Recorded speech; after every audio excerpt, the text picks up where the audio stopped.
લીલી તુવેરનું શાક. તો આજે આપણે એક નવી જ રીતે બનાવવાના છીએ લીલી તુવેરનું શાક. તો જે કોઈને લીલી તુવેરનું શાક પસંદ હોય તે લોકો જરા પણ વિડીયોને મિસ ના કરતા. તો આપણે તાજી લીલી તુવેર આપણા મિત્રના ખેતરમાંથી લઈ લીધી છે. તો હવે તેનું એક અલગ જ રીતે આપણે લીલી તુવેરનું શાક બનાવીએ. તો સ્વાગત છે તમારું મારી ચેનલ કિસાન રેસીપી એન્ડ વ્લોગ્સમાં. તો સૌથી પહેલાં આપણે સારી એવી તુર લઈ લીધી છે અને તુરને આપણે સારી રીતે ફોલીને કમ્પ્લીટ કરી લેશું.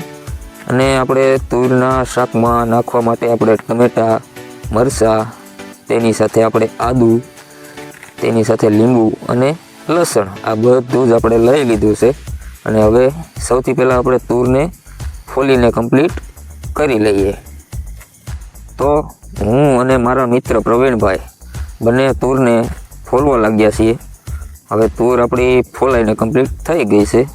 હવે આપણે લસણની કળીઓ, તેની સાથે લાલ કે લીલું મરચું અને તેની સાથે થોડું એવું આદું, આ ત્રણેયની મસ્ત મજાની આપણે પેસ્ટ બનાવી લેશું. પછી આપણે થોડા એવા ટમેટાને કાપી લેશું, કેમ કે તુવેરના શાકમાં ટમેટાં ખાસ નાખવા.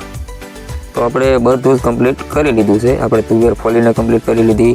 તેની સાથે આપણે ટમેટાં, આદુ, લસણ, મરચાંની પેસ્ટ, તેની સાથે આપણે ધાણી અને વઘાર માટે આપણે અહીંયા લીધું છે રાઈ, જીરું, હિંગ, હળદર, મીઠું, લાલ મરચું પાવડર અને તેની સાથે આખો મસાલો.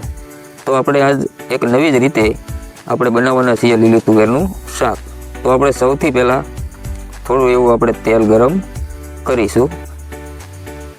તેલ ગરમ થયા પછી આપણે સીધી તેમાં થોડી એવી રાઈ, તેની સાથે જીરું, તેની સાથે આપણે થોડી એવી હિંગ એડ કરી દઈશું. પછી આપણે સીધી લીલી તુવેર ફોલેલી જે દાણા કમ્પ્લીટ છે તે આપણે એડ કરી દઈશું. હવે દાણા સારી રીતે પાકી જાય તેના માટે આપણે થોડી વાર તેને ઢાંકી દઈશું. તો આપણા દાણા એકદમ પાકીને કમ્પ્લીટ થઈ ગયા છે. તો આપણે તેમાં આદુ, લસણ, મરચાંની પેસ્ટ જે આપણે કમ્પ્લીટ કરી છે તે આપણે એડ કરી દઈશું. આદુ, લસણ, મરચાંની પેસ્ટ બરોબર મિક્સ થઈ જાય એટલે આપણે સીધા તેમાં ટમેટાં એડ કરી દઈશું. ટમેટાની સાથે સાથે આપણે થોડી એવી હળદર અને સ્વાદ પ્રમાણે મીઠું આ બંને આપણે એડ કરી દઈશું. હવે ટમેટાને આપણે 4 થી 5 મિનિટ સુધી સારી રીતે પાકવા દેશું. ટમેટાં આપણા પાકીને કમ્પ્લીટ થઈ ગયા છે. તો આપણે તેમાં લાલ મરચું પાવડર આપણે એડ કરી દઈશું. મરચાંની સાથે થોડી એવી ધાણી એડ કરી દઈશું.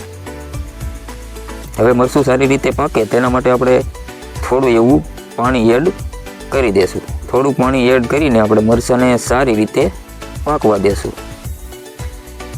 કેમ કે મરચું જેટલું વધારે સારું પાકે તેટલું જ શાક આપણું સ્વાદિષ્ટ બને છે. એટલા માટે મરચું હંમેશા વધારે પાકવા દેવું.